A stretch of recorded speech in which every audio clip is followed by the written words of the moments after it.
हम last time discuss कर रहे थे RMC ready mix concrete plant. सबको आवाज आ रही है?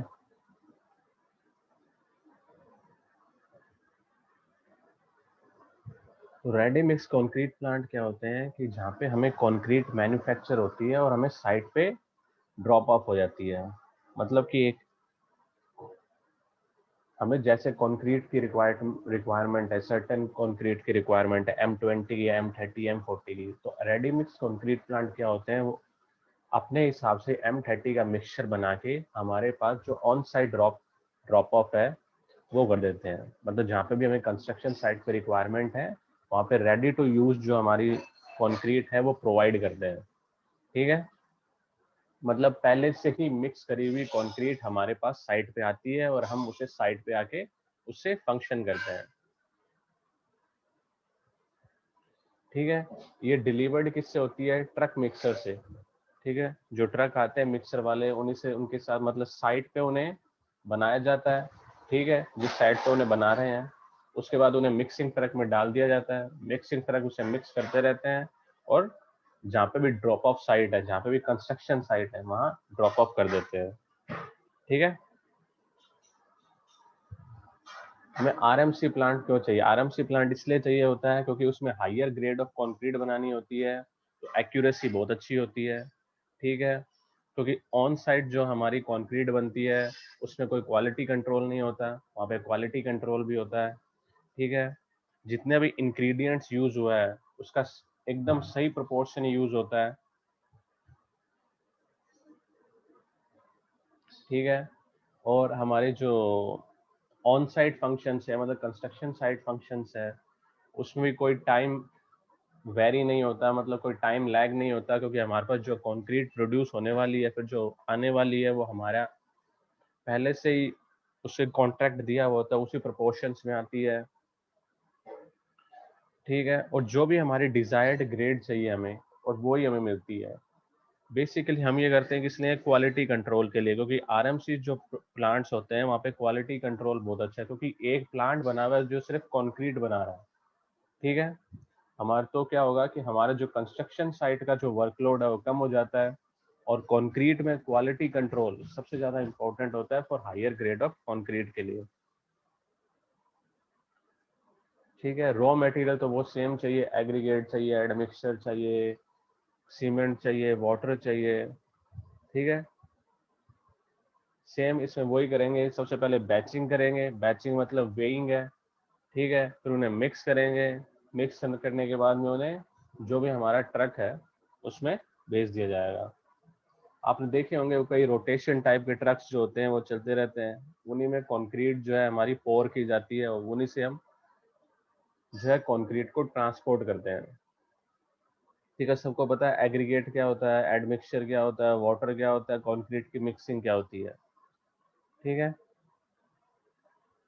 अब मिक्सिंग में भी इसमें कई प्लांट बेस्ड मिक्स होते हैं या फिर ट्रांजिट होती है, मतलब जहाँ पे भी अपन लेके जा रहे हैं उनमें बीच में मिक्स होता है, या श्रिंक मिक्स, मतलब आधा तो हमने वहाँ प्लांट पे मिक्स कर लिया जहाँ पे हम कंक्रीट बना रहे हैं रेडी मिक्स कंक्रीट प्लांट पे, और आधा हमने मिक्स कर लिया है जो ट्रांसपोर्ट कर रहे हैं। ठीक है, तो सर प्लांट मिक्स देख लेते हैं। मतलब ये कोई सेंट्रलाइज्ड, जहाँ पे भी आपका बैचिंग प्लांट है वहीं पे ही मिक्सिंग होगी। ठीक है, ट्रांजिट मिक्स में होगा कि जहाँ आपसे आप बैचिंग प्लांट से कंस्ट्रक्शन साइट के बीच में जो आप ट्रांसपोर्टेशन यूज कर रहे हो वहाँ पे उसके बीच में वो ट्रांसपोर्टेशन का जो मोड है उसमें मिक्सिंग होगी। ठीक है, श्रिंक मिक्स में पार्शली आपकी साइट पे हो जाएगी और पार्शली आपकी ट्रांसपोर्टेशन के बीच में हो जाएगी। तो आपको अगर इसमें क्वेश्चन आए कि आरएमसी प्लांट क्या होता है, तो आपको ये बताना है उसमें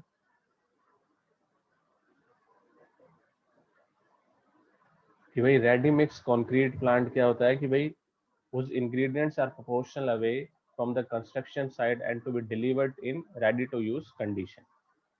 ठीक है, हमें स्टार्टिंग में इतना ही बताना है कि भाई हमें जो भी मतलब वाटर वाला था, ready mix concrete is pre determined mixture of cement sand aggregates and water.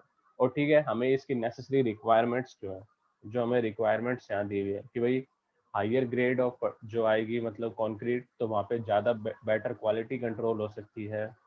ठीक है, उसके बाद में हमारी जो स्ट्रेंथ आएगी वो ज़्यादा बेटर आएगी।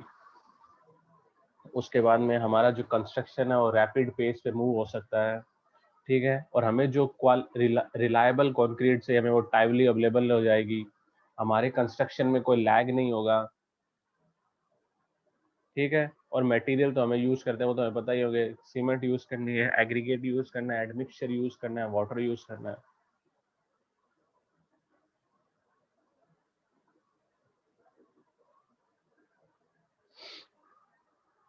अब रेडी मिक्स जो अगर आरएमसी प्लांट बनाएंगे तो हम क्यों बनाएंगे, आरएमसी प्लांट वहीं बनाएंगे जहाँ पे बहुत बड़ा कंस्ट्रक्शन हो रहा हो, ठीक है, वहीं पे भी ज्यादा रिक्वायरमेंट होगी हम आरएमसी प्लांट की, ठीक है। आरएमसी प्लांट वहीं रिक्वायर्ड होगा जहाँ हमारा बहुत बड़ा कंस्ट्रक्शन हो रहा हो, मेजर कंक्रीटिंग प्रोजेक्ट हो रहे हो, डैम हो रहा हो, रोड्स बन रही हो, टनल्स बन रहे हो, फ्लाईओवर्स बन रहे हो, ठीक है। और जहाँ पे हमारी, और वहाँ पे भी यूज होगा जहाँ पे हमारी साइट अवेलेबिलिटी नहीं होगी कि हम जहाँ पे जो है मिक्सिंग कर सके, मतलब जहाँ पे भी कंस्ट्रक्शन साइट है वहाँ पे इतनी एरिया अवेलेबल नहीं है कि जहाँ हम कंक्रीट की मिक्सिंग कर सकें, मतलब वहाँ पे भी एक बैचिंग प्लांट लगा सके, तो हम क्या करेंगे, एक ऑफ साइट जो है आरएमसी प्लांट लगाएंगे जहाँ से हमारी कंक्रीट जो है मिक्स होके हमारे पास आएगी, ठीक है, जो ट्रांसपोर्टेशन ट्रक्स है उनसे, ठीक है।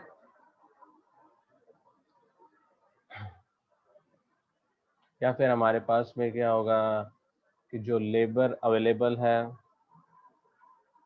ठीक है, वो सही से जो है हमारी क्वालिटी कंट्रोल नहीं रखवा रहा है, मतलब अनट्रेन्ड लेबर है, ठीक है। और या फिर हमारी जो रिक्वायरमेंट है हायर ग्रेड ऑफ कंक्रीट की है, जो हमारी ऑन साइट जो है उससे हमारी फुलफिल नहीं हो सकती, इसलिए हम आरएमसी प्लांट की तरफ जा रहे हैं, या फिर हम मेजर प्रोडक्ट्स कर रहे हैं, या हम कंजेस्टेड एरिया में रहते हैं, इसलिए इसलिए हमें क्या अलग अलग तरह से हम जो है हमारी रिक्वायरमेंट होगी उससे जो है हम आरएमसी प्लांट यूज कर सकते हैं, ठीक है। ये कुछ प्लेसमेंट मेथड दिए हुए हैं, ठीक है, ये आप पढ़ लेना। हमें सिर्फ बेसिकली इस चैप्टर में ये पढ़ना आरएमसी प्लांट होता क्या है, क्यों हमें उसकी नीड है।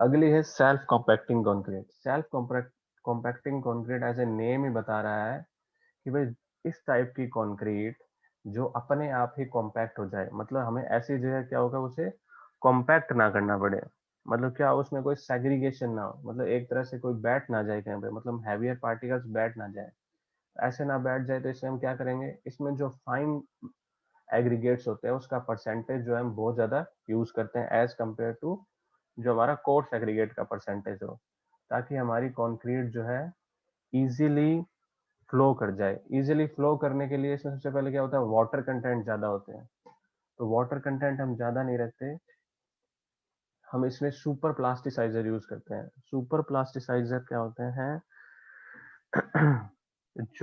मतलब जो केमिकल कंपाउंड जिसकी वजह से जो हमारा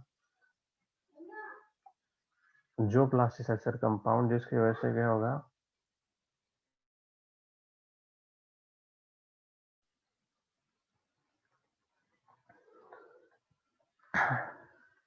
मतलब इसमें क्या आते हैं, हम सुपर प्लास्टिसाइजर यूज करते हैं। सुपर प्लास्टिसाइजर क्या होते हैं, जो हमारे वॉइड्स के अंदर जो वाटर, मतलब प्लास्टिसाइजर का मेन फंक्शन क्या होता है, जो वॉइड्स के अंदर जो वाटर प्रेजेंट होता है वो किसको प्रोवाइड करना, सीमेंट को।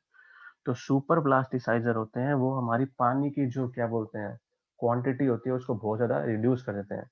मतलब सेल्फ कॉम्पैक्टिंग कंक्रीट का पहला फंक्शन क्या है, खुद ही कम्पैक्ट हो जाए, मतलब ऐसी सर्टन हाइट से उसे ड्रॉप करें कि हम उसे अगर उसे उतनी हाइट से ड्रॉप करेंगे तो अपने आप ही आपको कोई कंपैक्शन प्रोवाइड करने की जरूरत नहीं पड़ेगी, वो खुद ही कम्पैक्ट हो जाएगी। उसमें ना ही सेग्रीगेशन होगा, सेग्रीगेशन मतलब हैवियर पार्टिकल सेटल डाउन नहीं करेंगे, ना ही उसमें ब्लीडिंग होगी, पानी जो है ऊपर आएगा। पानी ब्लीडिंग क्यों नहीं होगी, क्योंकि हम पानी सुपर प्लास्टिसाइजर यूज कर रहे हैं। सुपर प्लास्टिसाइजर यूज करने से पहले क्या होगा, पानी की क्वांटिटी पहले ही कम यूज होगी, पानी की क्वांटिटी कम यूज होगी, ठीक है। और सुपर प्लास्टिसाइजर से क्या होगा, हमारी कंक्रीट मोर फ्लोएबल बनेगी, इसका जो स्लम्प आता है वो 180 से ज्यादा आता है, मतलब जो है इसमें हमारा एक तरह से कह सकते हो कि ये कंक्रीट फ्लोएबल होती है, मतलब बहनी चाहिए, क्योंकि सेल्फ कंपैक्ट जब भी करेगी जब ये कंक्रीट बहेगी। ठीक है, इसमें विस्कोसिटी मॉडिफायर भी ऐड करते हैं, मतलब कि ताकि इसकी एक सर्टेन विस्कोसिटी जो है मेंटेन रह सके, क्योंकि ज्यादा जो है इसमें ऐसा ना हो कि एक सर्टेन, मतलब इसमें क्या हो कि मतलब ज्यादा ही फ्लोएबल ना बन जाए, तो एक विस्कोसिटी मॉडिफायर भी इसमें ऐड करते हैं। ठीक है, सुपर प्लास्टिसाइजर से क्या कर रहे हैं, वाटर की क्वांटिटी रिड्यूस कर दी, वाटर की क्वांटिटी रिड्यूस कर दी मतलब इसकी नॉर्मल कंक्रीट से स्ट्रेंथ ज्यादा होगी। सेल्फ कंपैक्टिंग मतलब कंपैक्शन की जरूरत नहीं है, खुद ही कंपैक्ट हो रही है। ठीक है, उसके लिए क्या कर रहे हैं, कोर्स एग्रीगेट कम कर रहे हैं, फाइन एग्रीगेट ज्यादा इंट्रोड्यूस कर रहे हैं। ठीक है, ये बेसिकली मतलब हमारा सेल्फ कॉम्पैक्ट कंक्रीट का। सेल्फ कॉम्पैक्ट कंक्रीट का क्या होगा, हमारा कंक्रीट में यूज क्या होगी, मतलब मान लो आपने कहीं पे हैवी रीइंफोर्समेंट डाल रखी है, रीइंफोर्समेंट के बीच में स्पेस कम है।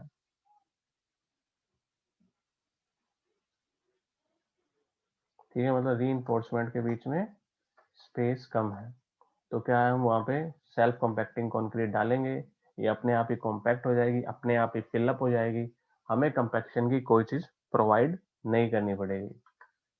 ठीक है, मान लो हमें कहीं पे कंक्रीट जो है हमारे पंप अप करनी है, तो हमारे लिए वहां पे फ्लोएबल ज्यादा होनी चाहिए कंक्रीट, तो वहां पे हम यूज कर सकते हैं सेल्फ कॉम्पैक्टिंग कंक्रीट।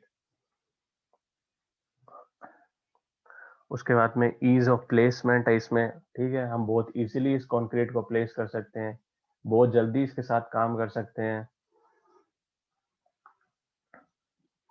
ठीक है, और सेल्फ कॉम्पैक्टिंग कंक्रीट के एडवांटेज क्या है, ठीक है, इजीली कंस्ट्रक्शन कर सकते हैं इसके साथ। ठीक है, लेबर की क्वांटिटी कम यूज होगी। ठीक है, उसके बाद भी हमारे क्या होगा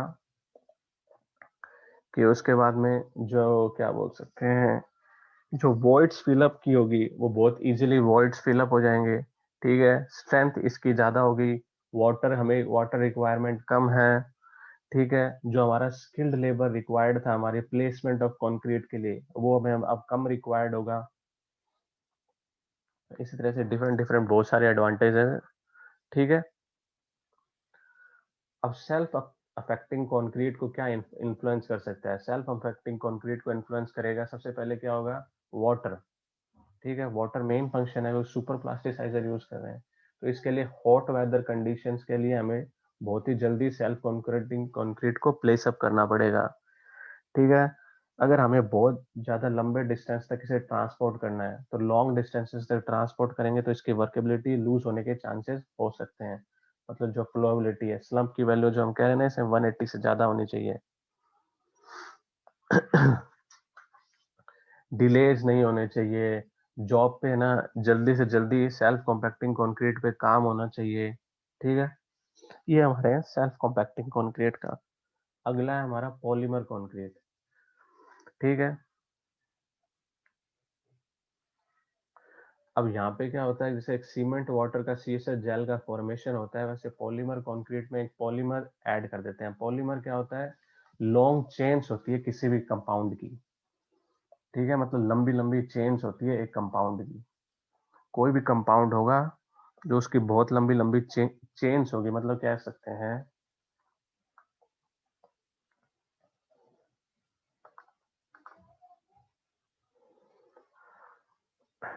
जैसे मान लो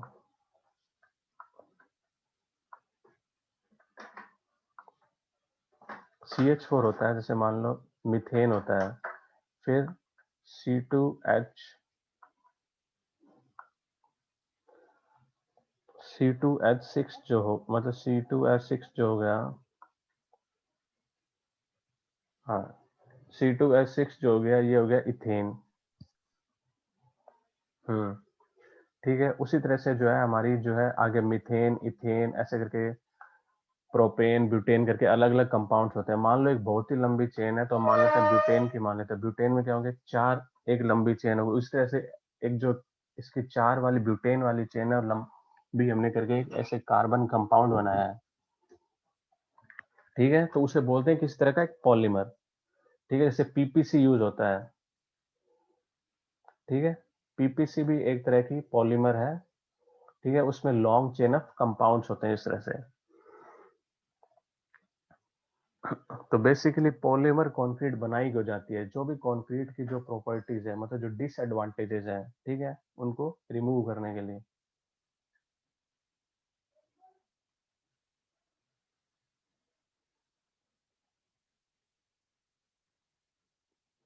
ठीक है, it reduces the voids and increase the strength of concrete. ठीक है, इसमें वॉइड्स का रिडक्शन होता है और कंक्रीट को इन जो है, अब इसमें क्या होते हैं, मोनोमर्स होते हैं। मोनोमर्स वो होते हैं जिससे हमारा एक मेन, जैसे मान लो मैं कह रहा हूँ ना कि भाई ये मीथेन ब्यूटेन करके, तो मीथेन को हमने मान लिया मोनोमर।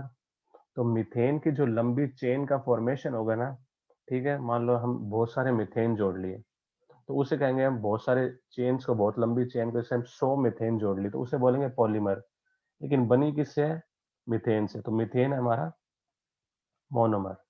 ठीक है, ये सिर्फ एग्जाम्पल है, ये पॉलीमर कंक्रीट का पार्ट नहीं है।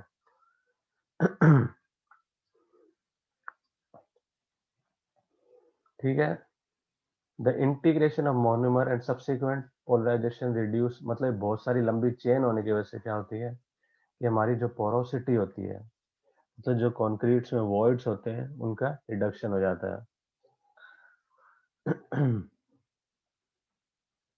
और वही सेम है कि हम पॉलीमर कंक्रीट को स्टील से रीइंफोर्समेंट प्रोवाइड कर दो या किसी से भी रीइंफोर्समेंट प्रोवाइड कर दो, पर लेकिन बेसिकली सबसे ज्यादा मेन फंक्शन आता है कॉस्ट पे। पॉलीमर कंक्रीट जो होती है बहुत ज्यादा कॉस्टली होती है, ठीक है, क्योंकि आप किसी भी केमिकल कंपाउंड को ऐड करोगे एडिशनली, तो क्या होगा, कॉस्ट और इंक्रीज करनी है।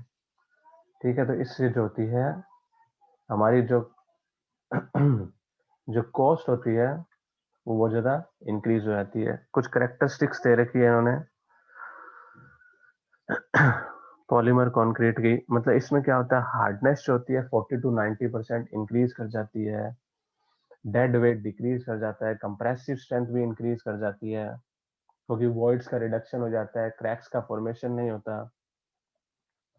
अब क्रैक्स का नहीं है तो कंक्रीट ज्यादा इम्परेबल होगी, परमेबल नहीं होगी। और कंक्रीट की हायर रेजिस्टेंस होगी जो भी बार के इस पे जो भी अटैक्स हो रहे हैं। लास्ट है silica fume concrete. Silica fume में कुछ नहीं है, जो हमने सेम उसमें किया है फ्लाई ऐश वाले में, इसमें डायरेक्ट सिलिका फ्यूम यूज करते हैं। सिलिका फ्यूम प्योर फॉर्म है सिलिका का, एक सिलिका का प्योर फॉर्म। ये भी एक तरह से बाई प्रोडक्ट मिलता है, ठीक है, कोल प्लांट से। कोल प्लांट का बाई प्रोडक्ट है सिलिका फ्यूम और फ्लाई ऐश भी। फ्लाई ऐश का पार्टिकल्स बड़े होते हैं, ठीक है, उसमें सिलिका की क्वांटिटी थोड़ी रिड्यूस होती है। सिलिका फ्यूम में प्योर सिलिका होता है, ठीक है, और इसकी क्वांटिटी कम होती है, मतलब क्या बोल सकते हैं, इसकी साइज जो होता है बहुत कम होता है as compared to fly ash. इसमें करीब 90% जो होगा सिलिका होगा, और जो हमारे सिलिका ऑक्साइड होगा, और जो हमारे फ्लाई ऐश होगा उसमें 60 to 70% अबाउट ही होगा, या उससे कम ही होगा। ठीक है, तो सिलिका फ्यूम में क्या होगा, साइज कम होगा। साइज कम होने से क्या होगा कि हमारी जो कंक्रीट है वो स्ट्रेंथ बहुत जल्दी अच्छी गेन करेगा। ठीक है, इसमें हीट ऑफ हाइड्रेशन सिलिका में तो वैसे कम होती है। ठीक है, जो सेम प्रॉपर्टी आपने फ्लाई ऐश में पढ़ी है और सेम जो है सिलिका फ्यूम कंक्रीट में होगी। मतलब इसमें क्या कर रहे हैं हम, सीमेंट को किससे सीमेंट को किससे हम बाई प्रोडक्ट से, मतलब सीमेंट की क्वांटिटी रिड्यूस कर रहे हैं सिलिका फ्यूम से। ठीक है, ये उसकी फिजिकल प्रॉपर्टीज दी हुई है, हमने मिनरल्स जो एडमिक्सचर थे उसमें पढ़े थे। ठीक है, केमिकल कंपोजिशन क्या होती है, प्रॉपर्टीज ऑफ फ्रेश कंक्रीट क्या होगी, सिलिका फ्यूम से स्टिकी बन जाता है मिक्सचर, वर्केबिलिटी से इसकी रिड्यूस हो जाएगी। और ये प्रॉपर्टी दे रखी है कि फ्रेश फ्रेश कंक्रीट पे कितना परसेंट पे कितना जो है हमारी क्या क्या रिडक्शन होगा, कंप्रेसिव स्ट्रेंथ है वो कितनी इंक्रीज होगी, कितनी रिड्यूस होगी, कितने क्वांटिटी इंट्रोड्यूस करने पे, फ्लेक्सुरल स्ट्रेंथ पे क्या इफेक्ट पड़ेगा।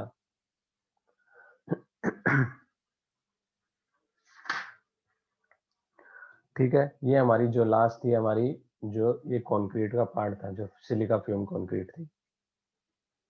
तो इसमें हमें पढ़ना क्या है, बेसिकली जो हमने कंक्रीट बनाई है वो होती है, मेन जो है पूरे चैप्टर से हमें ये लेना है कि जो मेन जो हमने कंक्रीट बनाई है